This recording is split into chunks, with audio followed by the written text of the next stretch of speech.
საქართველოს ტურისტულ პოტენციალს ბერლინზე ეცნობიან საქართველოს ეკონომიკისა და მდგრადი განვითარების სამინისტროს ტურიზმის ეროვნული ადმინისტრაცია საერთაშორისო გამოფენაში მონაწილეობს. ბერლინში მიმდინარე ღონისძიებაზე 15-მდე ტურისტული კომპანია და სასტუმროა წარმოდგენილი.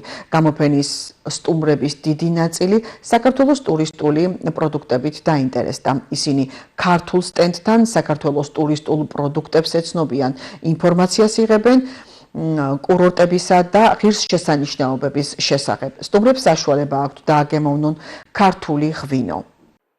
შესაძლებლობა გვექნება, რომ მაღალი დონის მედია პლატფორმებს, ჟურნალისტებს, სხვადასხვა ტიპის გამოცემებს შევხვდეთ და შევთავაზოთ საქართველოს პროდუქტი იმისთვის, რომ ბევრად მეტი საინფორმაციო მასალა დაიწეროს, დაიბეჭდოს საქართველოს შესახებ. მთლიანობაში ეს აქტივობები მიმართული არის ამ შემთხვევაში გერმანულ ბაზარზე. იცით, რომ გერმანია ჩვენთვის ერთ-ერთი სტრატეგიული ქვეყანაა, ძალიან ბევრი ფრენა გვაქვს. გერმანელებს ტრადიციულად უყვართ საქართველოში მოგზაურობა და ჩვენც მსგავსი ტიპის აქტივობები მუდმივად ვინარჩუნებთ ჩვენს პოზიციებს გერმანიის ბაზარზე, რათა ბევრად მეტი მოგზაური ჩამოვიდეს საქართველოში.